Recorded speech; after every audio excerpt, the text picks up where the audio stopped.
Saúdo a todos com a paz do Senhor, falando EBD de volta, nesta feita lição Betel Dominical, Sala dos Adultos, desta feita a lição de número 10. Nós vamos falar hoje sobre a lição de número 10, até vamos encontrá-la. Número 10, a lição de número 10. Os movimentos pentecostal e neopentecostal, renovação e expansão no século XX. Também essa aula será ministrada no dia 9 de março de 2025. E ela é, como eu já disse, a lição de número 10. E como tema geral nós temos aí para o trimestre movimento pentecostal, a chama do Espírito que continua a incendiar o mundo. Como sempre fazemos, nós vamos trazer alguns temas para analisar, né? Algumas palavras, alguns termos, alguns verbos, para que a gente consiga entender mais profundamente aquilo que a lição quer nos ensinar, que a lição já é de uma profundidade muito, muito boa. Então, porém, o Senhor Deus coloca em nosso coração alguma coisa e nós vamos transmitindo aos irmãos, procurando auxiliar o professor, o superintendente, o aluno, o pastor da igreja, aquele que vai fazer uso da aula no domingo ou no decorrer da semana. Tá bom? O texto áureo se encontra no livro de Atos dos Apóstolos, o capítulo de número 16, o versículo de número 5. De sorte que as igrejas eram confirmadas, guarde esta palavra, confirmadas na fé, e cada dia cresciam em número, guarde esta palavra, confirmadas na fé. A verdade prática é devemos permanecer fiéis às Escrituras para não sermos influenciados por modismos teológicos, nem arrastados por qualquer vento de doutrina. Tá bom? Nós vamos também comentar alguma coisa sobre isto. Os objetivos da lição: reconhecer os fundamentos do pentecostalismo brasileiro. O segundo objetivo: compreender a necessidade de evitar os modismos na igreja. E o terceiro objetivo: identificar as características do neopentecostalismo. Tá bom? Motivo da oração: ore para que a igreja pregue a palavra de Deus com amor e com verdade. O esboço desta lição: nós temos a introdução, ponto de número 1, os alicerces do movimento pentecostal, ponto de número 2, as marcas do pentecostalismo clássico, ponto de número 3, o neopentecostalismo brasileiro e a conclusão, fechando com chave de ouro. Como eu disse, vamos começar analisando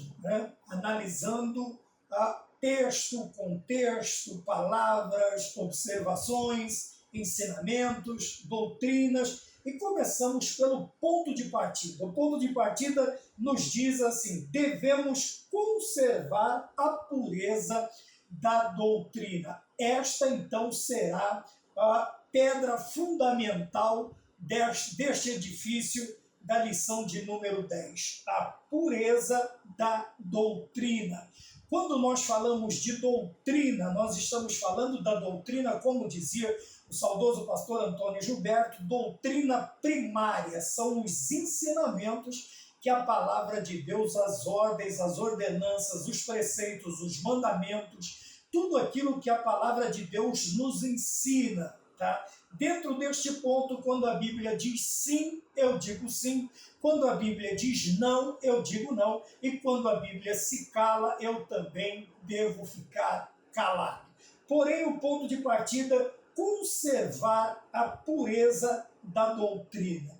Infelizmente, não é o que nós estamos vendo nos dias em que vivemos. A pureza doutrinária. Infelizmente, muitos, palavras que nós já usamos, né? Modismos, já usamos também neopentecostalismo ou os modismos do neopentecostalismo, eles estão, infelizmente, solapando a igreja dentro da sua pureza doutrinária. Nós vemos, muitas vezes, ensinamentos, estudos, palavras, paradigmas, novas visões, versões, unções. Nós vemos uma série de coisas que ataca a pureza doutrinária da igreja, que ofende. Nós não estamos falando da doutrina secundária, dos costumes da igreja.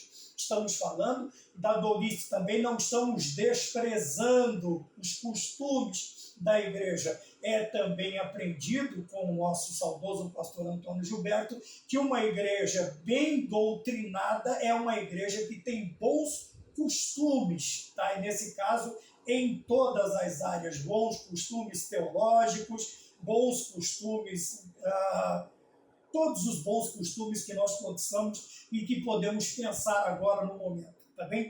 Então, porém, agora nós estamos falando dos costumes da doutrina primária, tá bem?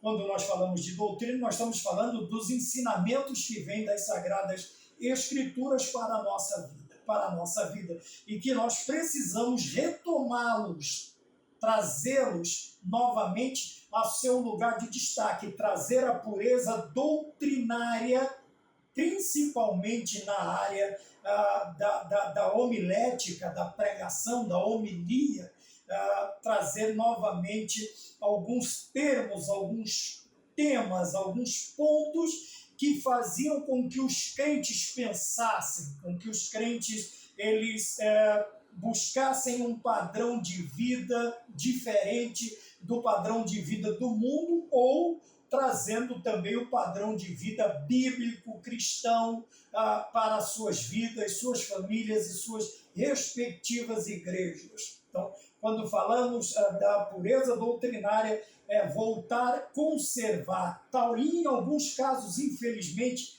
a palavra conservar agora já nem encaixa mais, porque já também não existe a pureza doutrinária. Tem que se trazer novamente a pureza doutrinária e aí sim conservar, cuidar dela para que ela seja mantida no meio do povo de Deus de determinada denominação, determinada igreja. Tá bem? No texto áureo, eu separei aqui que Lucas, ele usa de sorte que as igrejas eram confirmadas na fé. Confirmadas na fé. Através do quê? Através da convivência, da vivência, através da doutrina, da palavra, dos costumes, dos bons costumes, como eu já disse. Então, nós olhamos aqui. Porém, outras versões nos trazem palavras, são adjetivos, eles querem dizer a mesma coisa, porém, ou ter quase a mesma coisa, vamos dizer assim, mas com uma clareza um pouco maior. Veja, na Nova Almeida Atualizada diz, elas eram fortalecidas na fé. Na King James, ele diz, elas eram estabelecidas na fé. Então, nós temos confirmadas. Confirmação fala de algo que você fez num determinado tempo, depois você volta àquele lugar, ou aquilo que você fez, e continua do mesmo jeito, ou até melhor, quer dizer que confirmou o trabalho que você fez, confirmou. Você pôs uma semente, hoje tem uma árvore, confirmou o teu trabalho. Quando nós falamos de fortalecer, nós falamos de sustento, de sustentação, né? De sustentação. E a Nova Almeida Atualizada diz que eram fortalecidas na fé. O que? As igrejas, elas eram fortalecidas na doutrina. Quer dizer que a doutrina é vitamina, é vital, é relevante, é importante para o fortalecimento aqui, como diz na Nova Almeida Atualizada, o fortalecimento da igreja. E se nós não as temos, nós não podemos ter também, quando algo é fraco, não é fortalecido, é fraco, a tendência é não produzir. Ou quando produz frutos ou frutas, ou o que quer que seja que ela vá produzir, também fracos ou doentes, tanto quanto ou mais do que própria, como eu poderia dizer, a própria planta-mãe, a árvore-mãe, o que foi plantado, os seus frutos, vejam. E também na King James fala que elas eram estabelecidas na fé, estabelecidas na doutrina. Quando nós falamos de estabelecimento, nós falamos de algo que é posto e ele é fixado, ele é alicerçado, ele é baseado, ele está estabelecido, ele foi estabelecido ali, ele foi colocado ali e ali ele permaneceu. Por quê? Porque ele foi estabelecido na fé, na fé.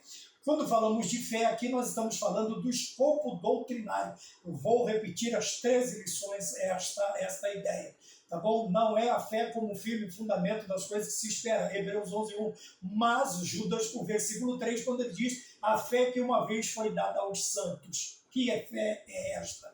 As sagradas escrituras, foi dada as doutrinas, foram dadas os preceitos, os mandamentos foram dados, tudo aquilo que conduziu, que conduz, que estabelece, que confirma e que fortalece a igreja. Consequentemente, quando há estas ideias já pré-estabelecidas e entendidas, tem-se também o quê? O crescimento. E cada dia cresciam em número. Veja, aqui nós estamos falando realmente de quantitativo, tá? Aumento de números, de membro, a membresia aumentava. Nós vemos numa pregação do apóstolo Pedro cerca de 3.000 almas aceitando a Jesus Cristo como Salvador. Ora, isto é um crescimento razoável.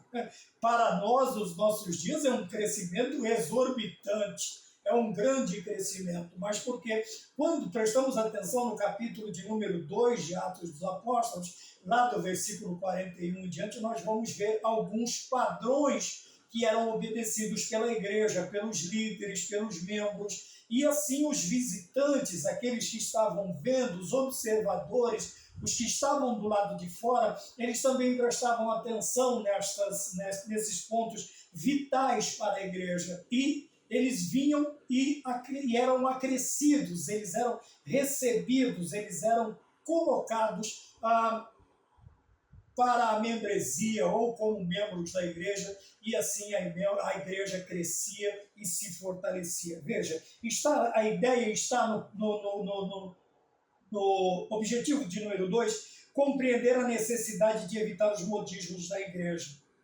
Tá?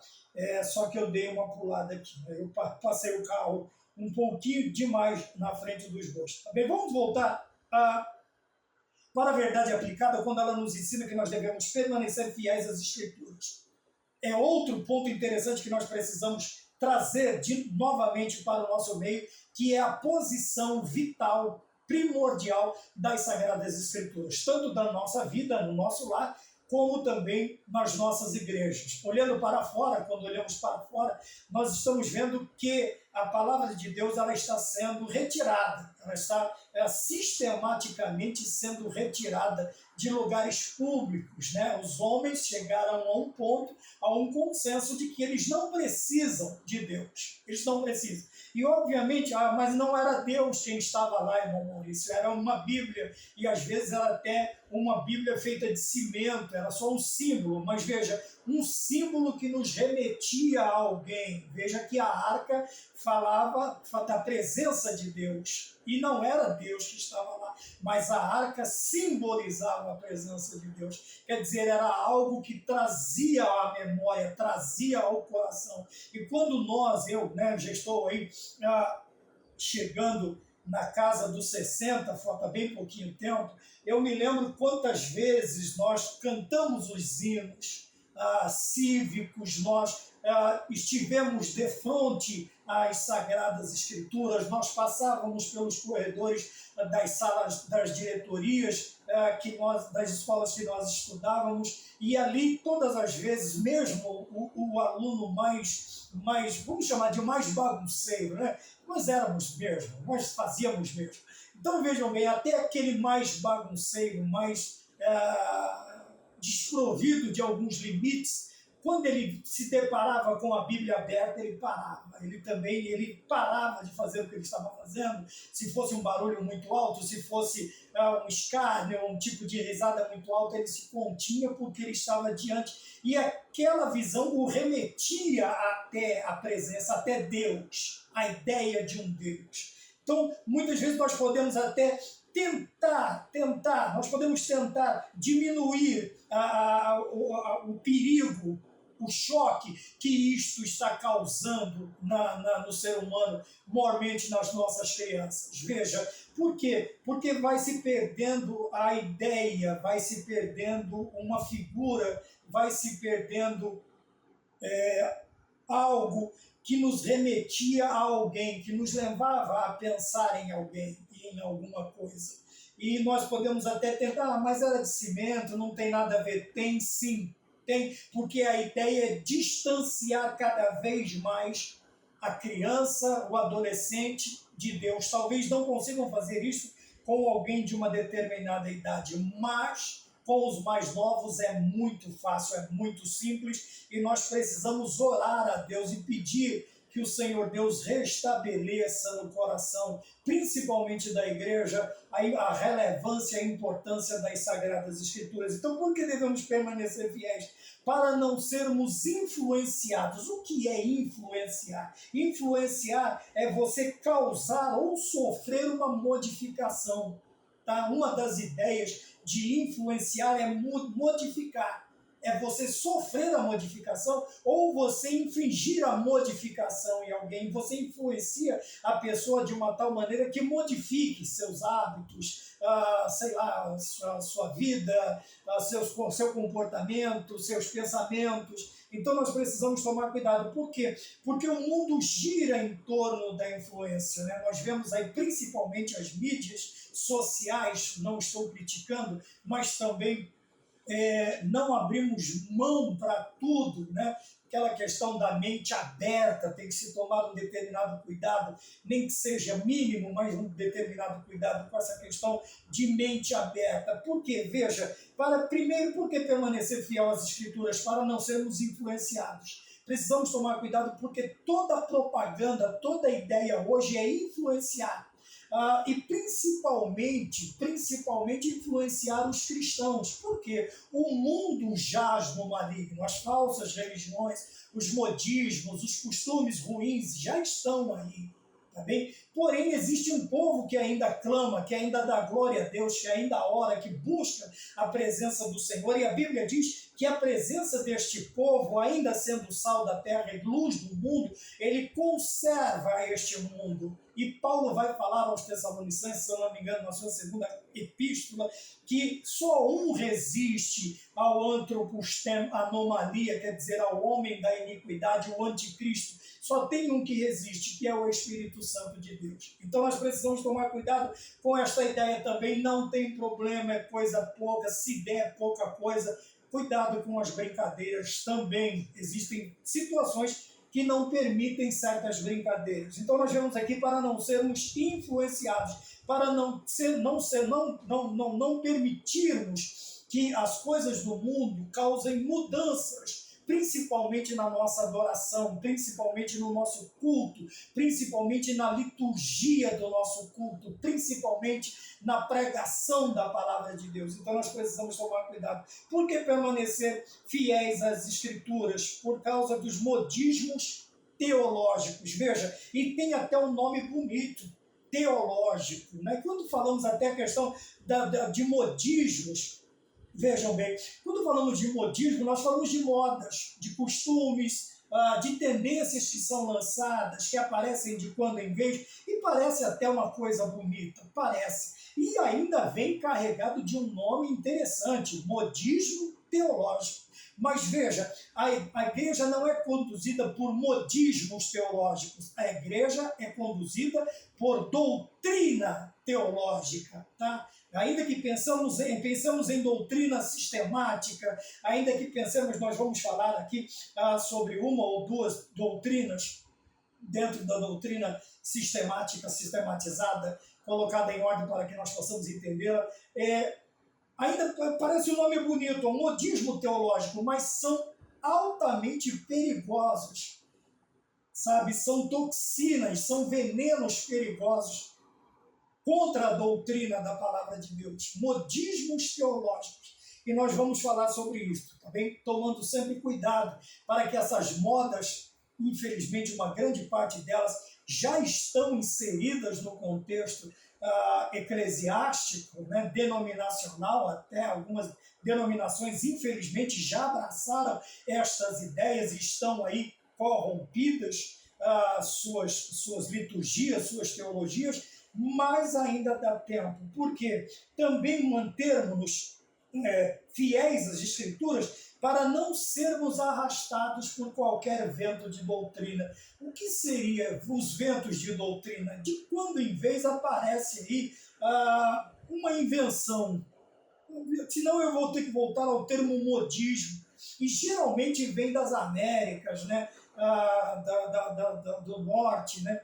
Da América do Norte, vem dos Estados Unidos, a maioria destas doutrinas esdrúxulas, estranhas, esses modismos, estes ventos de doutrina, e a igreja brasileira ela acha bonito isso, ela tem coisas que ela acha bonitas, né? Coisas que não tem nada a ver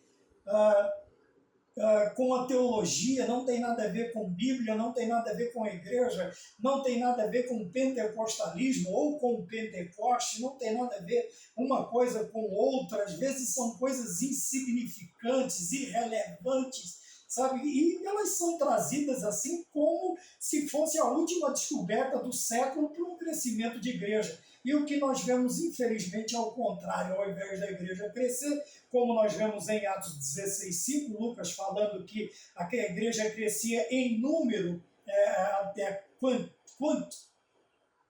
eu engoli a palavra, né?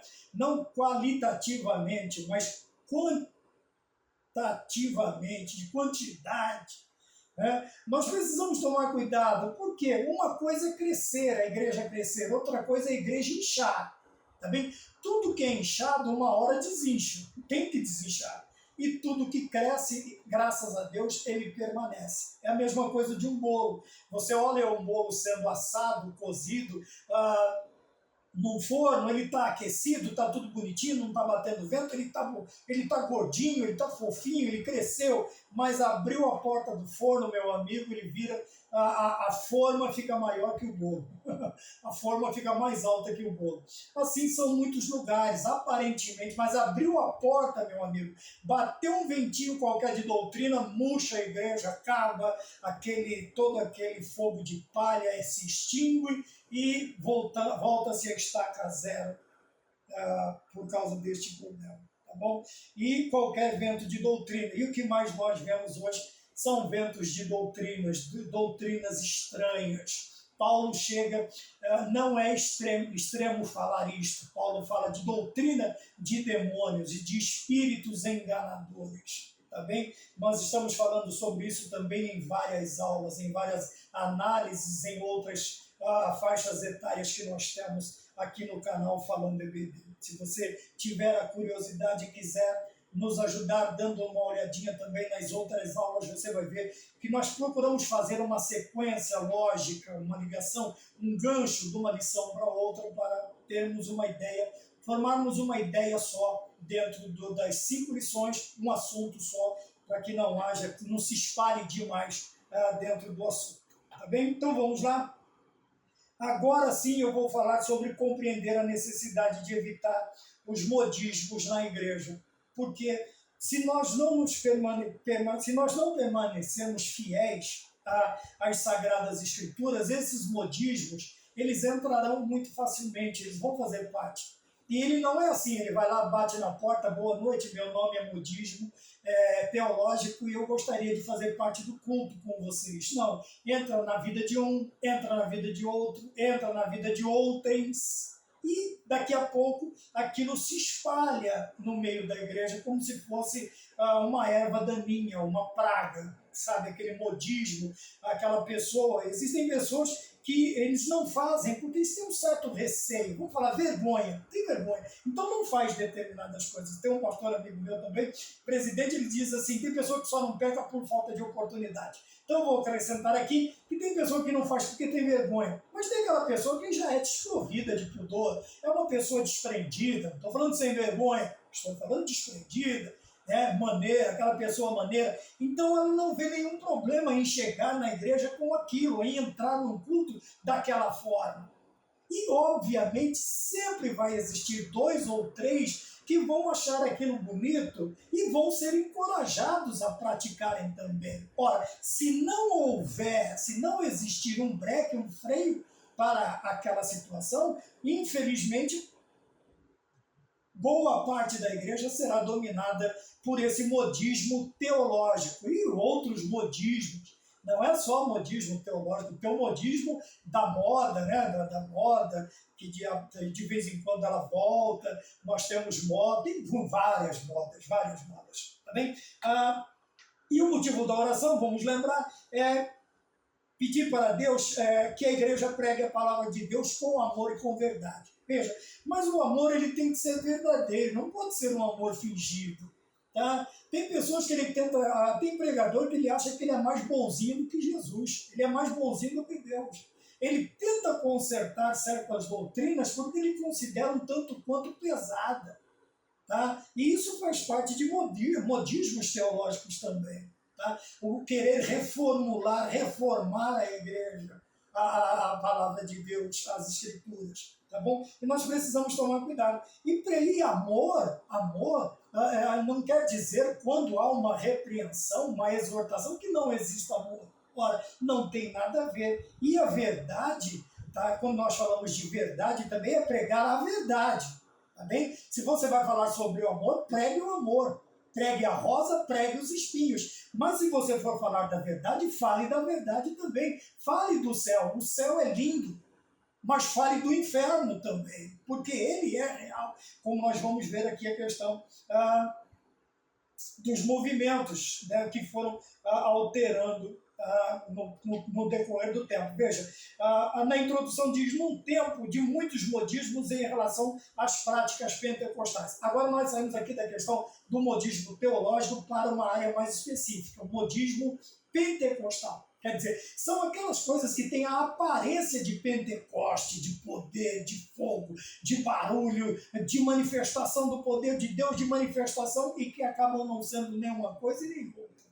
Tá bem? São modismos com relação a práticas pentecostais. Sopro santo, que vem com perigoto, né? Vem até aquela cuspida junto, é um paletó extremamente suado sendo jogado em cima dos outros, suado e jogado em cima, e faz isso e faz aquilo, piririm, pirirusca, estou sentindo que você vai me dar um fusca. Isso era um outro pastor amigo meu que falava também. Veja, isso são modismos, e nós vemos que as pessoas... às vezes até por falta de entendimento, outras pessoas até também por excesso de, como eu poderia dizer, de simplicidade, né? A necessidade. Essas pessoas, elas brincam com a fé do ser humano. Eles sabem que o ser humano está numa situação complicada, difícil. Nós estamos vivendo tempos terríveis, doenças extremamente contagiosas, perigosas, mortais. Tá? Quando não estão escondidas na mente do ser humano, corrompendo, destruindo, anulando a autoestima, acabando com a vida do ser humano. E esses tais não têm um pingo de pudor, de vergonha na cara. Agora eu vou usar de vergonha na cara, de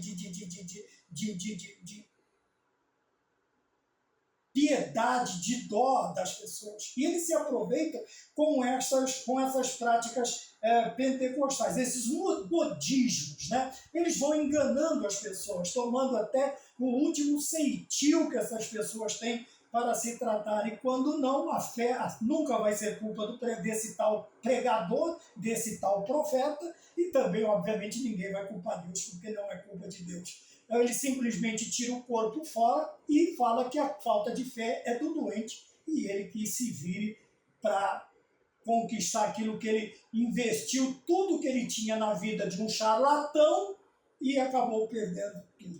Tá bom? Me perdoem, me desculpem, mas, como diz aqui, pregar a verdade.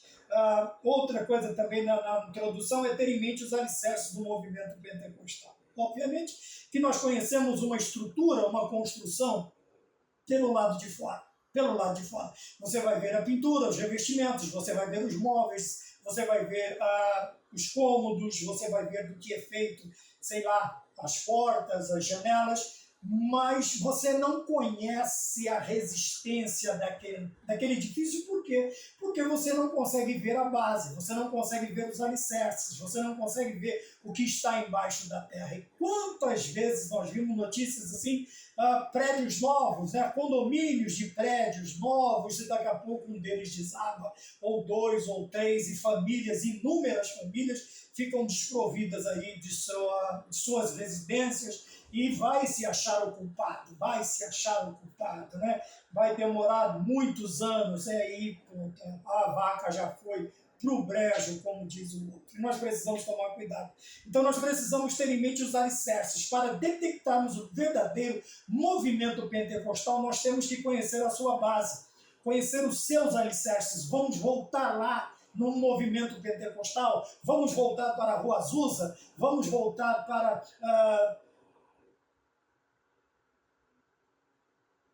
RAM, vamos voltar para Atos, capítulo de número 2, Atos dos Apóstolos, mas vamos voltar, nós precisamos conhecer os alicerces, nós precisamos conhecer a base do movimento pentecostal. Tá bem? Vamos voltar à base, vamos voltar a William Seymour, vamos voltar a Daniel Berg, Gunnar Wingren, vamos voltar ao princípio, como dizia, eu quero voltar ao princípio de tudo, dizia aquele hino antigo, né? Rever meus conceitos, rever os conceitos, Senhor. Vamos rever, vamos voltar. E isso faz parte da introdução. E também as características do pentecostalismo clássico. Quando nós falamos de clássico, tem até uma brincadeira aí entre o povo, né? Tem o clássico e tem o Nutella, né? Tem o natural e tem o Nutella. Então tem o pentecostalismo aí, o pentecostalismo clássico, que também, para conhecermos, você tem os clássicos da música, você tem os clássicos da bossa nova, você tem os clássicos do rock, você tem os clássicos e tem o resto. Você tem os clássicos do forró, você tem os clássicos de todas as literários, né? Clássicos literários, livros, você tem o resto. Então nós precisamos conhecer aí os clássicos em comparação ao neopentecostalismo brasileiro. Quer dizer, se nós conhecermos esses clássicos, obviamente conhecendo os modismos, o neopentecostalismo, como ele chama aqui, práticas pentecostais, os modismos das práticas pentecostais, ficará um tanto quanto mais fácil nós nos precavermos e fugirmos da aparência do mal. Primeiro, os alicerces do movimento pentecostal. Veja, após a ascensão de nosso Senhor Jesus, seus discípulos oraram e aguardaram a descida do Espírito Santo. Atos capítulo 2. Lucas 24 e 49, o médico nos ensina, o santo médico nos ensina a ficarmos em Jerusalém até que do alto fôssemos ou sejam revestidos de poder. Então, veja, a primeira coisa que nós precisamos aqui, eles oram e aguardam a efusão, o derramamento, o cumprimento da promessa. Eles sabiam que eles tinham que ir, eles sabiam que eles tinham que pregar, eles sabiam que eles tinham que discipular. Mas antes de tudo isso, também eles sabiam que existia uma ordem, algo primordial, fundamental, imprescindível, que é o batismo com o Espírito Santo, que era o derramamento do Espírito Santo, a descida, a efusão do Espírito Santo. Então eles vão orar e aguardar a descida, ou a efusão, ou o derramamento do Espírito Santo, que aconteceu em Atos capítulo 2, todos foram cheios do Espírito Santo.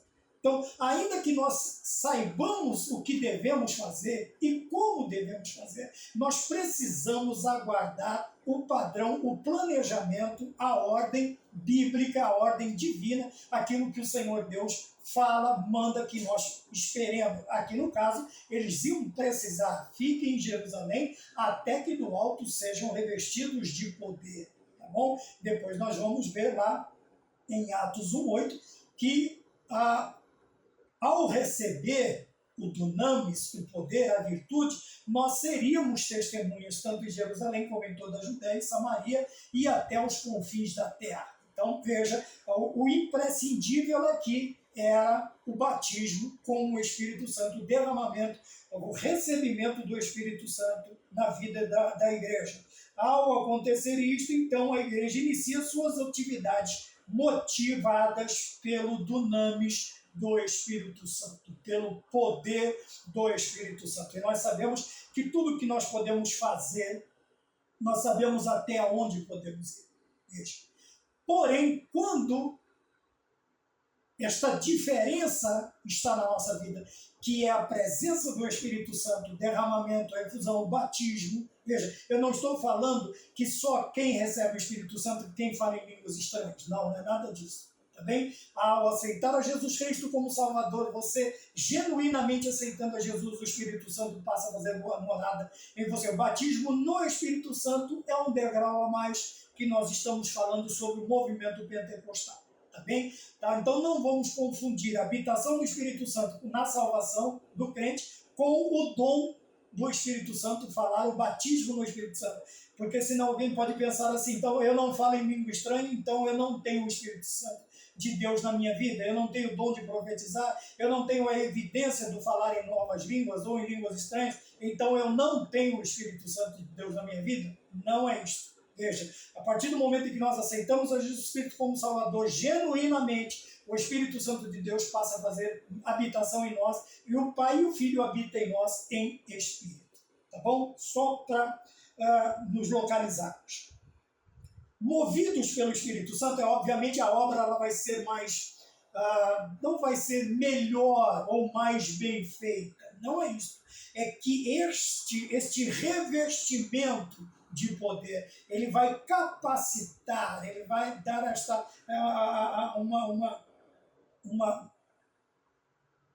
vamos voltar para uma capacitação maior para desenvolver o trabalho, para colocar o trabalho em prática. É a mesma coisa do profissional. Quando ele tem uma ferramenta, ele está apto para isto. Quando ele tem várias ferramentas, ele está capacitado, melhor capacitado para desenvolver. Então, se eu não falo em língua estranha, eu não posso evangelizar? Não, Maurício, não é nada disso. Evangelizar é uma coisa, é uma ordem para a igreja toda, tá bem? Toda. O que nós estamos falando aqui é a questão do derramamento, do batismo com o Espírito Santo, para quê? Para o movimento pentecostal. Nós estamos falando do movimento pentecostal. Mas, irmão Maurício, eu não sou batizado com o Espírito Santo. Então, ore a Deus, busque, peça, clame, coloque o rosto no pó, talvez haja misericórdia. O Senhor vai te selar com o Espírito Santo. O Senhor vai te batizar com o Espírito Santo. Isto vai fazer de você melhor do que os outros crentes? Não. Vai levar você mais rápido para o céu? Não. Porém, você vai desfrutar de um privilégio que o Senhor tem preparado e preparou para alguns da igreja. Não nos faz melhor do que ninguém, não nos faz mais excelentes do que ninguém, pelo contrário, a responsabilidade é um pouquinho maior.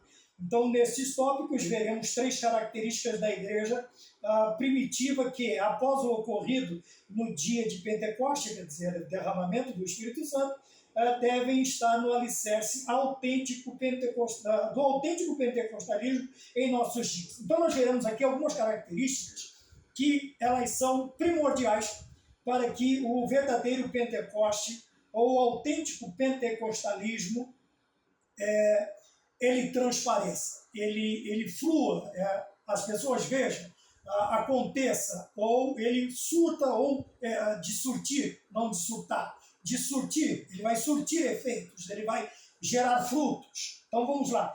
O primeiro, desculpe, que às vezes a palavra demora a chegar mesmo. A primeira característica das três é o ponto 1. O movimento pentecostal nasceu alicerçado na doutrina dos apóstolos. Então, a primeira característica é a doutrina apostólica. Não pode ser outro tipo de doutrina. Ah, mas é a doutrina da minha doutrina. Não. Ah, é a doutrina da minha denominação que manda. Não. A doutrina que manda é a doutrina das Sagradas Escrituras, aqui chamada de doutrina dos apóstolos. Os primeiros crentes perseveravam na doutrina dos apóstolos. Entre os ensinamentos dos apóstolos, podemos ver a preocupação com os falsos mestres e a ênfase na importância dos dons espirituais na edificação da igreja. Então, vamos lá. O que é, aqui nós temos dois pontos importantes dentro da doutrina dos apóstolos. O que é a doutrina dos apóstolos? É o ensinamento que os apóstolos deram à igreja. Obviamente, na ascensão do Senhor Jesus Cristo aos céus, o Espírito Santo foi derramado e como disse o Senhor Jesus, ele vos ensinará e ele vos fará lembrar de tudo que eu vos tenho ensinado. Ele vai ser o consolador, ele vai cuidar de vocês da mesma forma que eu cuidei. E ele vai glorificar o meu nome. Veja, porém aqui é chamado de doutrina dos apóstolos. Por quê? Tudo aquilo que os apóstolos aprenderam com Cristo, agora eles estão passando para a igreja, sendo instruídos pelo Espírito Santo, lembrados também pelo Espírito Santo, e a igreja passava a viver baseado nessas doutrinas. Então veja, e na comunhão, tá? Comunhão aqui não é o partir do pão. Veja, comunhão e partir do pão. Depois a gente fala sobre isso. Vamos lá, comunhão. Entre os ensinamentos dos apóstolos podemos ver a primeira preocupação, os falsos mestres. Não demorou muito para surgir os falsos mestres, tá? Para tentar colocar em descrédito as doutrinas de Cristo, as doutrinas divinas, as doutrinas da igreja, as doutrinas que agora o Senhor Espírito Santo iria inspirar aí cerca de 40 homens, ou já estava inspirando cerca de 40 homens para escrever aí os livros que nós temos, os 66 livros que nós temos das Sagradas Escrituras, cerca de 40 homens. Então não demorou muito para os falsos mestres surgir. Tá? Nós estamos falando aí de João escrevendo as suas epístolas e também escrevendo o seu evangelho, e ele lutando duramente contra a falsa doutrina que nós vamos ver aqui. E a segunda, a ênfase nos dons espirituais. Nos dons espirituais. Por que os dons espirituais? Porque são eles que nos capacitam, como eu já disse, a realizar de uma forma mais efetiva, mais eficaz a obra de Deus. Você vê a diferença nas denominações que dão ênfase aos dons espirituais, das denominações que não dão. Os cessacionistas, por exemplo, para eles os dons cessaram com os apóstolos, então não há mais dons do Espírito Santo. Você vai ver que há de quando em vez, né, uma alegriazinha, porque é bonito, né, uma pregação bonitinha, uma bem feitinha, uma exegese bem feitinha, né, uma homilética também bem feitinha, é tudo muito bem bonitinho, tudo expositivamente, tudo falado, né, mas os frutos não aparecem. Os frutos não aparecem. Por quê? Porque não há crescimento. Ora, eu não posso dizer que algo tem vida se não cresce. Se não cresce ou pouco cresce, é nanismo. Nanismo espiritual também não convém. Mas eles tinham aqui os dons espirituais na edificação da igreja. Os dons espirituais. Eles são separados em classes de 3. Nós podemos depois, com outro tempo, nós falarmos mais sobre isso. Ora, nós não temos tempo hábil para falarmos sobre tanta coisa interessante dentro do movimento pentecostal. Então nós vemos aqui a primeira característica do movimento pentecostal sadio é que ele é alicerçado na doutrina dos apóstolos. Ele nasce alicerçado na doutrina dos apóstolos. É o autêntico pentecostalismo. O segundo, nasceu alicerçado na comunhão. Agora sim. O movimento pentecostal nasceu alicerçado na comunhão entre os irmãos, seguindo o modelo de culto e ensinamentos que caracterizavam a igreja primitiva. Vou ler todo para a gente. Nós vemos também que todo esse movimento ele é resultado do Espírito Santo, ele opera, ponto. Tá, então vamos lá, vamos parar aqui e, como diz um amigo meu, tá. O movimento pentecostal nasce alicerçado na comunhão entre os irmãos. Veja, comunhão e partir do pão. Tá? A comunhão aqui é uma outra situação. Não é questão de dividir, de ter em comum, de separar, de vender e tal. Mas é de estar juntos, é de estar unidos, tá? União. Não, é a questão de ser uma unidade, não somente uma reunião ou uma união. Então você pode unir, mas pode não unificar. Pode ter um monte de pessoas e elas não terem o mesmo, um único pensamento. Então a unidade é uma coisa, a união é outra. Então nós vemos aqui que eles seguem o modelo da igreja primitiva, que era este. Alguns até chegaram ao ponto de zombar. É nada, eles foram tão infantis, por que eles vendiam e doavam as coisas que eles tinham? Porque eles achavam que Jesus ia voltar amanhã. Então os crentes apegados a ouvir o metal, até bem pouco tempo atrás, aí, alguns grandes, ditos grandes, né? Eles zombavam dos crentes primitivos porque diziam que eles vendiam as coisas e doavam.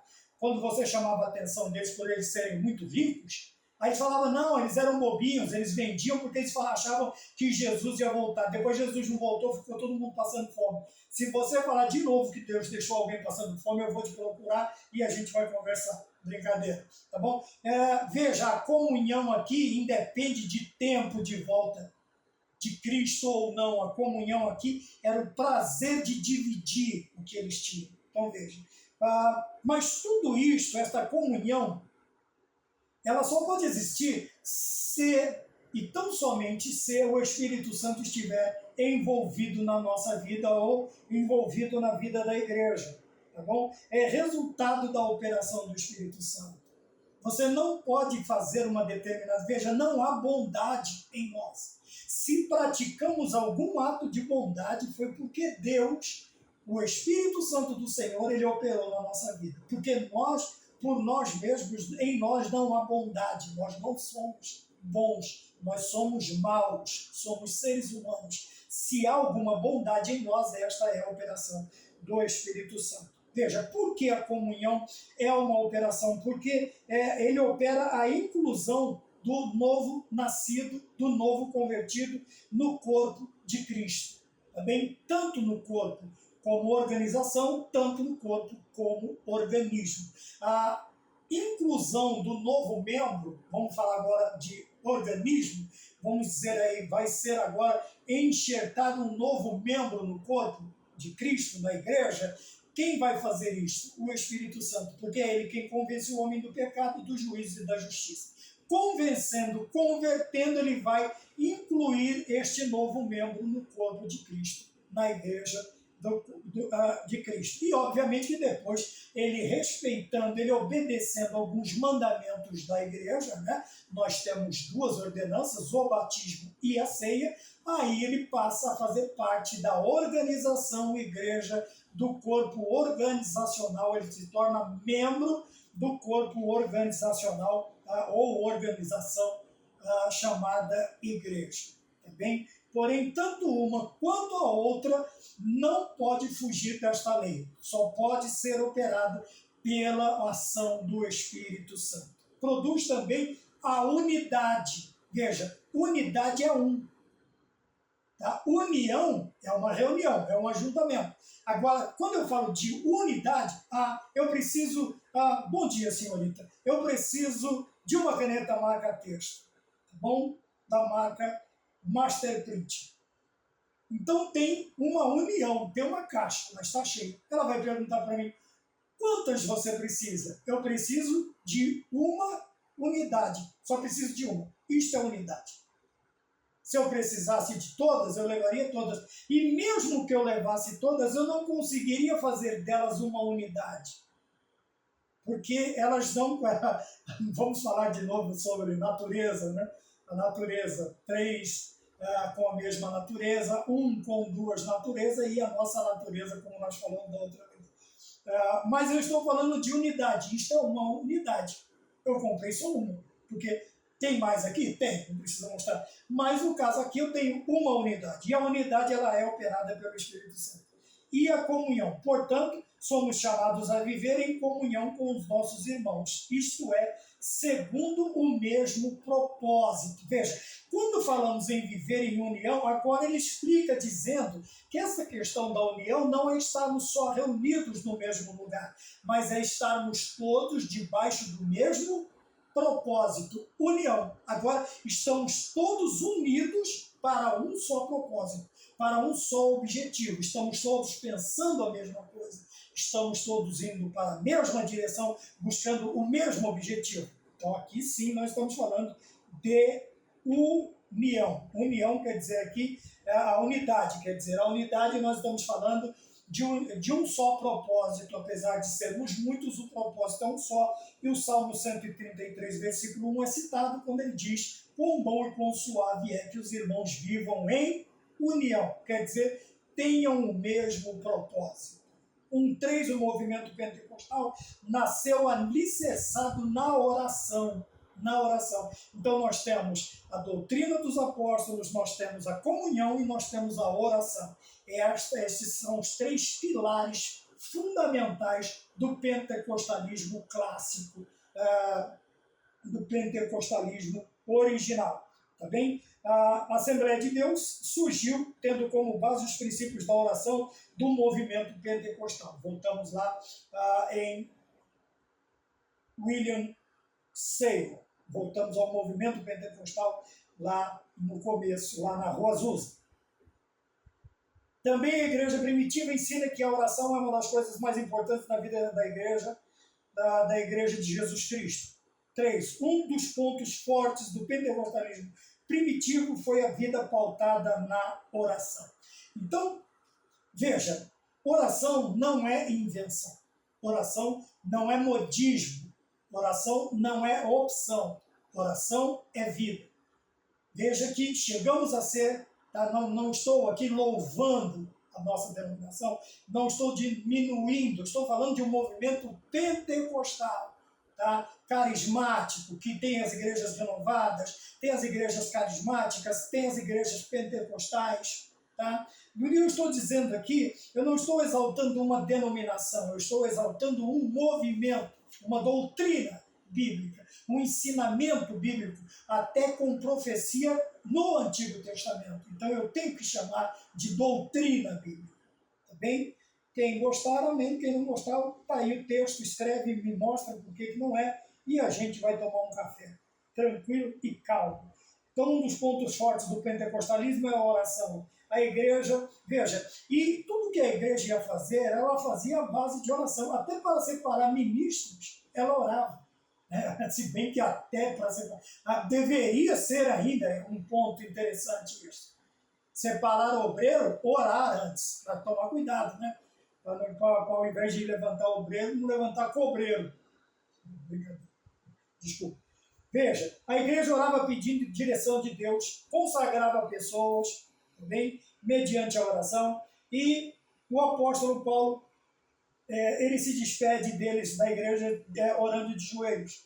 E ainda temos exemplos de Pedro, de João, de todos os apóstolos, e até o próprio mestre, dando exemplo de oração, indo e sendo achado em oração onde ele estivesse. Tá bem? Então, o movimento pentecostal nasceu alicerçado na oração, e a oração é o alicerce da igreja. A oração é alimento, como dizia o antigo hino também, se eu não me engano, acho que esqueci o nome dela. Daqui a pouco eu falo. 2. As marcas do pentecostalismo clássico. Tem 3 marcas distintas considerando o registro em Atos dos Apóstolos. Primeiro, nós precisamos compreender adequadamente o termo pentecostal. Tá? E pentecostalismo, saber separar os movimentos de denominações. Estão bem distanciados e lembrar, infelizmente, que tanto um quanto o outro estão bem distanciados das raízes teológicas do pentecostalismo clássico. Essa constatação é a mais triste de todas. É chegarmos à conclusão e temos que afirmar que, por mais que estamos nos esforçando, estamos muito longe das raízes teológicas do pentecostalismo clássico, muito longe, até aquelas que nós chamamos de igrejas pentecostais, tá? Principalmente as que nós chamamos de igreja pentecostal. Um movimento que não desiste. Veja, então, primeira marca distintiva, o que distingue, o que separa, o que destaca o movimento pentecostal clássico. Primeiro, não desiste de proclamar as boas novas, quer dizer, evangelização e missões, pregação é fundamental para o movimento pentecostal clássico. Tá? Uma igreja que não evangeliza se fossiliza. Eu já citei em uma das aulas este pensamento de um missionário. Tá bem? Então, veja, destacamos aqui que é o vigoroso impulso para evangelizar. Se a igreja, se a denominação, se o cristão que se diz pentecostal, ele não tem esse vigor evangelístico, missionário, ele não pode se dizer um pentecostal clássico, um pentecostal original, de maneira alguma. Porque a primeira marca distintiva deste movimento clássico é o movimento que não desiste de proclamar as boas novas. Tá bem? E quando chegaram, Daniel Berg, Bruno Wingre, quando chegaram, né, falando sobre Levi Petros, e os primeiros irmãos, e as duas irmãs batizadas com o Espírito Santo, nós vimos que automaticamente eles já chegam para evangelizar, para difundir, para proclamar o Evangelho e também a doutrina do batismo no Espírito Santo. Tá bem? Então, se a sua igreja não tem esta vontade de evangelizar, ou de fazer missões, ou contribuir com missões, infelizmente, eu e você não podemos ser chamados de pentecostais clássicos. O segundo é a constante busca pelo Espírito Santo. Óbvio, é continuar buscando o batismo com o Espírito Santo. Aqueles que não são. E os que são vão continuar a manter acesa a chama do Espírito Santo nas suas vidas. É continuar, é buscar, é todos os dias, é buscar o renovo, é buscar a transformação, é buscar todos os dias colocar lenha sobre o altar, é manter chama viva, a brasa do Espírito Santo nas nossas vidas. Veja, para o pentecostalismo clássico, o batismo no Espírito Santo e a manifestação dos dons espirituais continuam a ser atuais e relevantes para a igreja prosseguir no cumprimento da missão. Nós já falamos sobre isso, sobre a importância dos dons, da continuidade, também da busca, e agora estamos falando de algo um pouco mais sério, que é, se você não é batizado, busque, e se você mantenha. Mas quando você é batizado com o Espírito Santo, falou em língua estranha, falei, quando? Quando eu fui batizado. Tem 15 anos isso, nunca mais eu falei em línguas estranhas. Meu querido irmão, minha querida irmã, isso não é o pentecostalismo clássico. Tá bom? Nós tínhamos ditado antigamente que nós íamos comer sal com os nossos pastores, né? Vamos comer 1 quilo de sal. Então nós ficávamos aí semanas, quinzenas e até mês orando do lado para ver se o Senhor tinha mesmo nos batizado com o Espírito Santo. Porque quem recebe este selo, ele tem prazer em falar com Deus em espírito, em falar com Deus em línguas estranhas, em orar, em manifestar os dons do Espírito Santo de Deus na vida dele.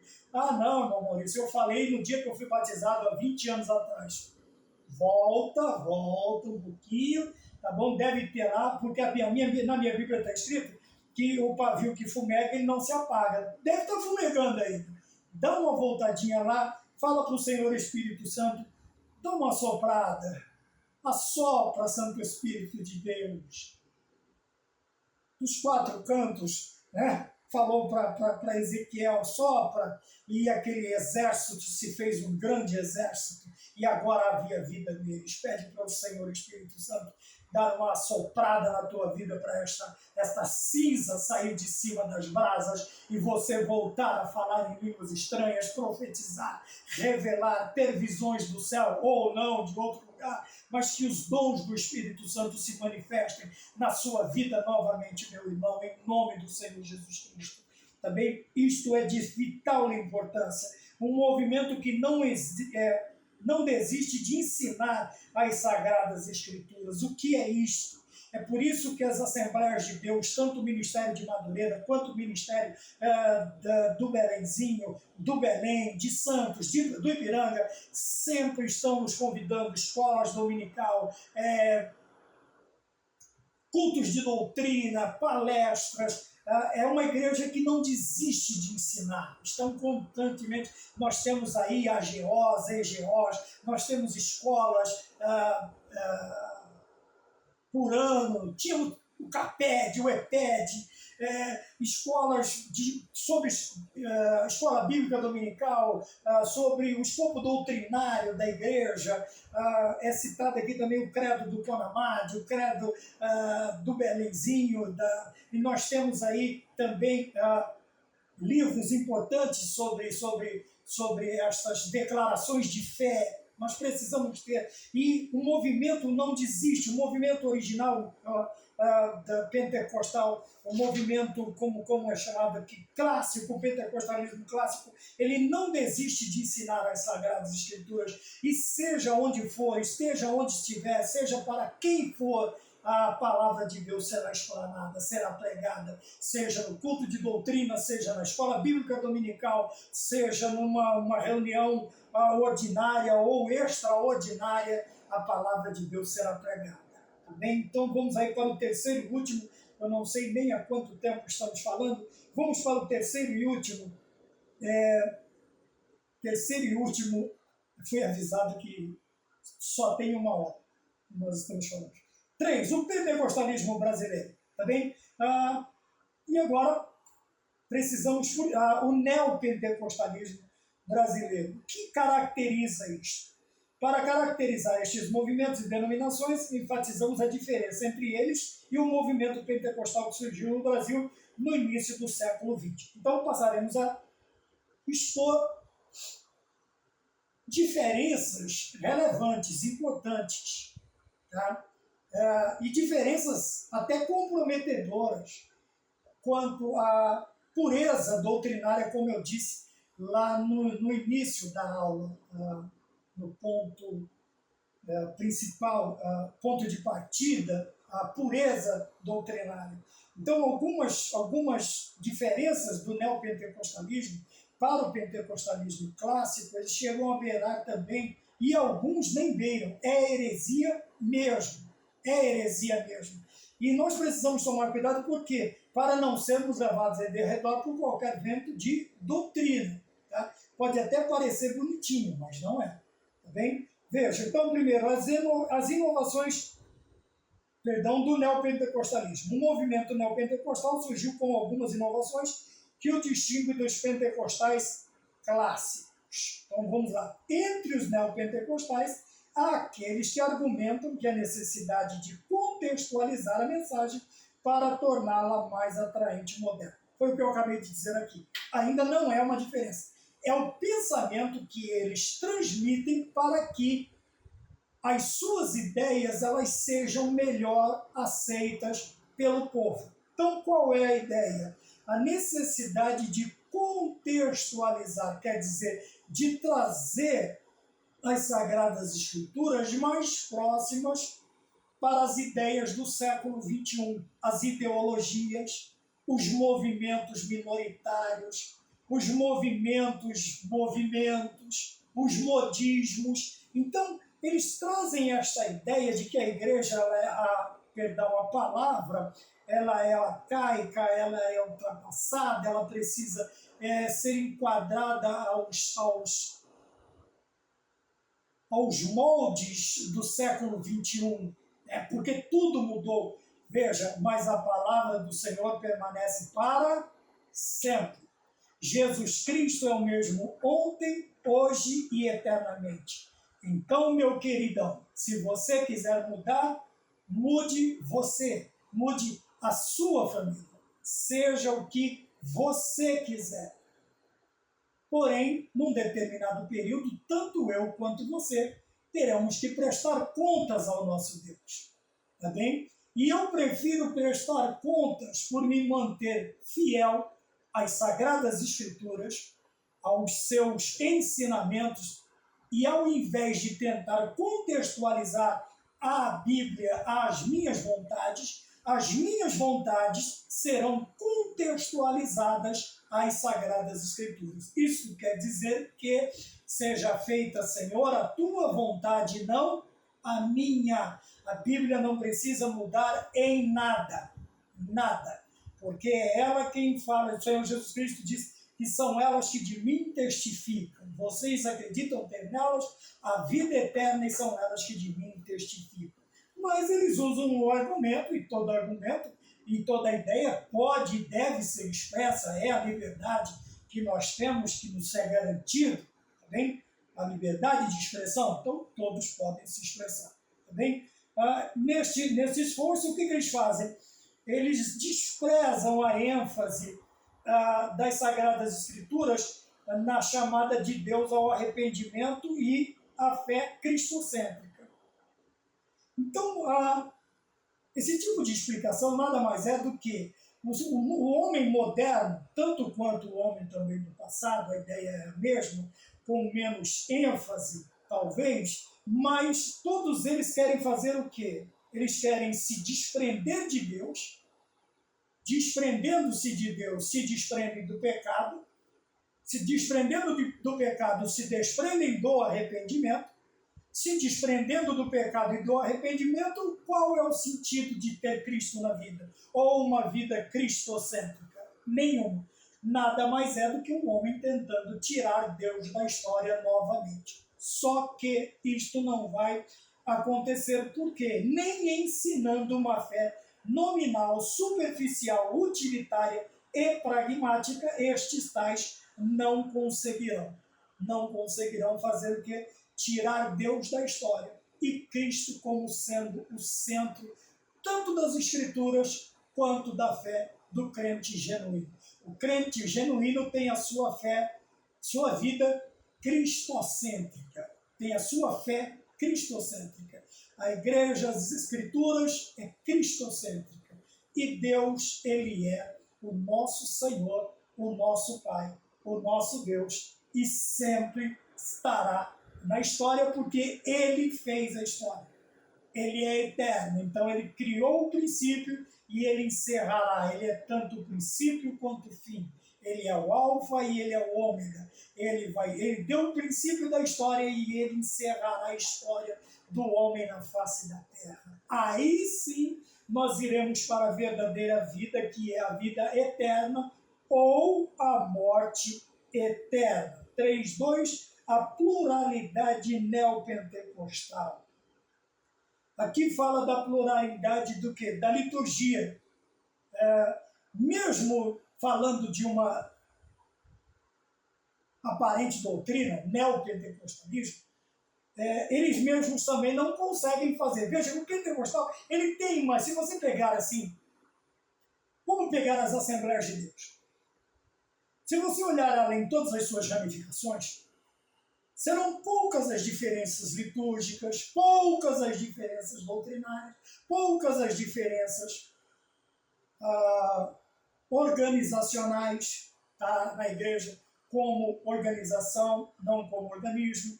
Mas quando você vai para o movimento, esse tipo de movimento, você vai ver uma verdadeira desordem, um caos. Cada um faz o que quer. Até os que estão debaixo da mesma égide, debaixo da mesma placa denominacional, nem eles conseguem formular, sabe, o culto, a liturgia, a pregação não tem como, mas pelo menos a liturgia, o credo, a defesa, como é que é, defesa da fé, eles não conseguem, mesmo sendo tudo a mesma igreja, tudo tem a mesma placa, mas cada um fala uma língua, cada um faz o que quer, cada dirigente faz o que quer.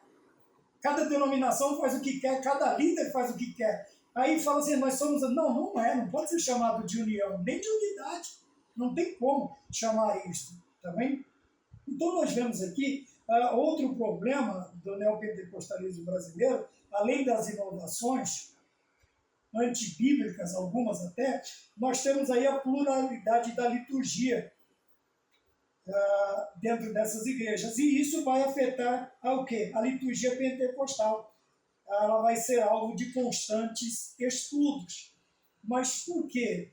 Porque, veja, vamos aqui, esta corrente teológica recorre a promessas de discursos mágicos para a resolução de problemas diversos.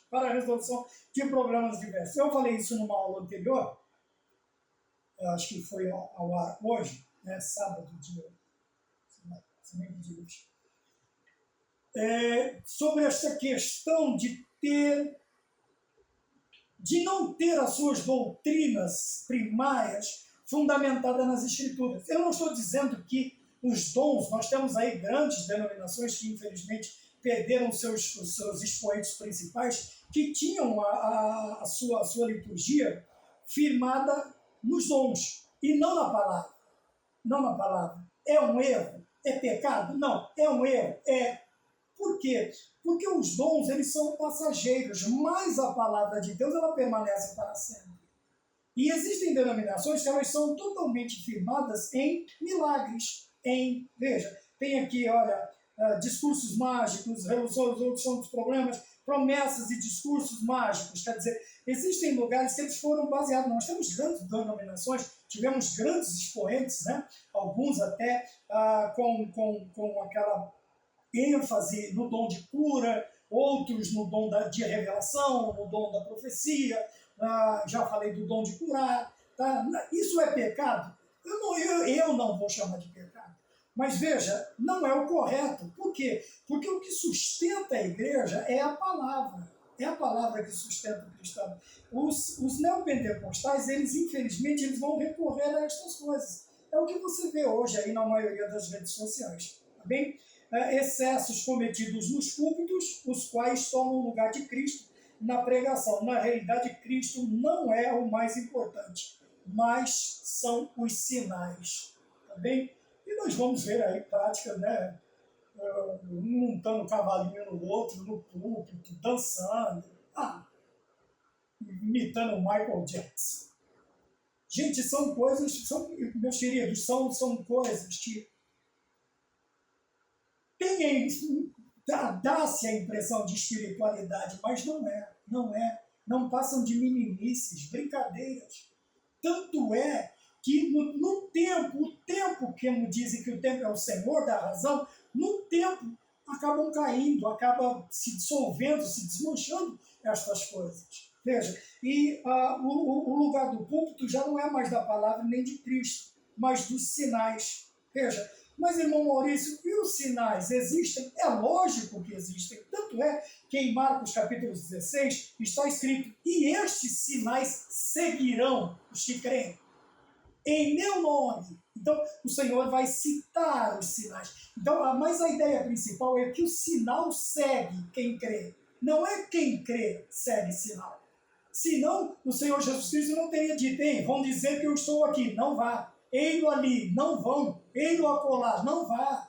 Não vá. Jesus Cristo nos ensinou a não andarmos atrás de barulhos, atrás de conversas, atrás destas coisas. Até ele mesmo disse, olha, se eu não me engano, ele disse: os gregos pedem um sinal, eu não vou dar sinal nenhum, a não ser o que foi feito pelo profeta Jonas, que ficou 3 dias no ventre do grande peixe. Então veja, a questão do sinal ela já é antiga. E as pessoas hoje, infelizmente, por não quererem viver uma fé genuína e nem uma vida de renúncia, ficam andando atrás de sinais e são enganadas, roubadas, ludibriadas. Por quê? Porque não querem viver um cristianismo genuíno e também não querem aprender sobre um pentecostalismo genuíno, um Pentecoste genuíno. Tá bem? Então, não é mais importante para eles, mas os sinais. E Paulo diz que se nós temos um Deus apenas para esta vida, somos os mais miseráveis de todos os homens. O último tópico, as fontes do neopentecostalismo. Como eu disse no início, a maioria dela vem da América do Norte, vem dos Estados Unidos, infelizmente, tá bom? Aqui é citado dois nomes, né? Ezekiel William Kenyon, de 1867 a 1948, e Kenneth Irving Hagg, de 1917 a 2003. Estes pregadores foram a inspiração ideológica dos movimentos americanos, e também daqui surgiu, aqui no Brasil, a teologia da prosperidade. Então, segura. Cristianismo em crise. Um câncer está devorando a Igreja de Cristo e ele tem que ser extirpado, de Henk Hanegraaff, presidente do Instituto Cristão de Pesquisa dos Estados Unidos. Tá bem? Cristianismo em crise. Vai falar também destas falsas doutrinas. Outro livro muito bom, Evangélicos em Crise, tá bem? Paulo Romeiro, A Decadência Doutrinária na Igreja Brasileira. Se você puder comprar, se você puder. Aqui você vai ter, tem muitos outros livros, muitas outras, nós temos outras editoras, mas procure bons livros. Você vai ter, tanto num quanto no outro, ou nos dois, um grande escopo de doutrinas neopentecostais que, infelizmente, criaram crises, ao invés de crescimento, como nós vemos, ao invés de algo interessante, infelizmente trouxe crise. Então nós temos aqui cristianismo em crise, também, e evangélicos em crise. Se você puder comprar, se você puder emprestar, se você puder ler, leia, é muito bom, você vai ter. Então veja, tanto Kenyon como Hagg foram os primeiros a difundir os ensinamentos que mais tarde ficariam conhecidos no Brasil como a teologia da prosperidade. Você tem sobre o G12, sobre outras crises trazidas para dentro da igreja, não a igreja que vai morar no céu, mas infelizmente a denominação. Tá bem? Que nós possamos continuar orando pelo movimento pentecostal no mundo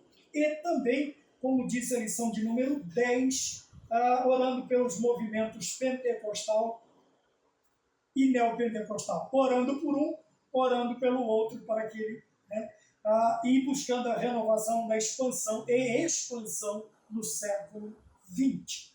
Bem? E como nós já estamos no século XXI, no século XXI. Bem? Que Deus nos abençoe, espero ter contribuído, e até a próxima aula, se assim o Senhor Deus nos permitir. Amém? E a paz do Senhor.